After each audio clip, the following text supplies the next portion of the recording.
Balita naman sa Metro Manila, tinambangan ang isang opisyal ng Bureau of Internal Revenue o BIR sa Quezon City.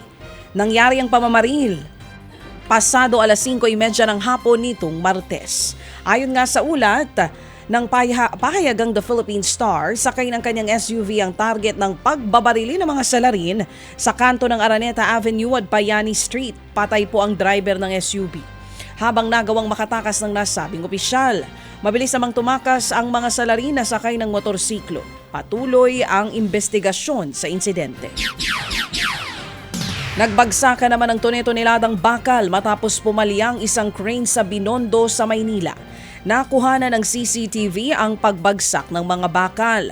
Ang kwento ng barangay chairman sa News 5, napigtas ang kable ng crane sa naturang construction site kaya bumagsak ito.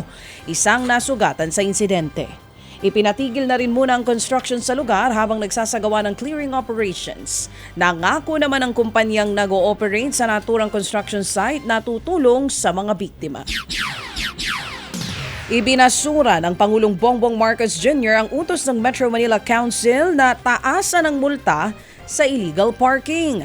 Base kasi sa Joint Circular No. 1 ng MMC, gagawing 4,000 piso sana ang multa para sa mga mahuhuling sasakyan. Ayon sa Pangulo, dapat manatili sa 1,000 piso lamang ang penalty. Bagamat naiintindihan niya ang layunin nito, mas pabor ang Pangulo sa ngayon na paalalahanan na muna ang publiko at bigyan sila ng pagkakataon na disiplinahin ang sarili para makatulong sa sitwasyon ng traffic sa Metro Manila. Binuksan naman sa publiko ang C5 Quirino Flyover Extension sa Las Piñas. Inabot din ng higit 3 taon ang konstruksyon ng nasabing flyover extension. Makatutulong ito para mapabilis ang biyahe mula Quirino papunta sa Las Piñas, Sucat, Parañaque at maging sa Cavite. 300 million pesos ang nagastos sa proyekto. Ted Filon at DJ Chacha ngayon nasa Radyo 5 92.3 News FM Monday to Friday 6 to 10 a.m.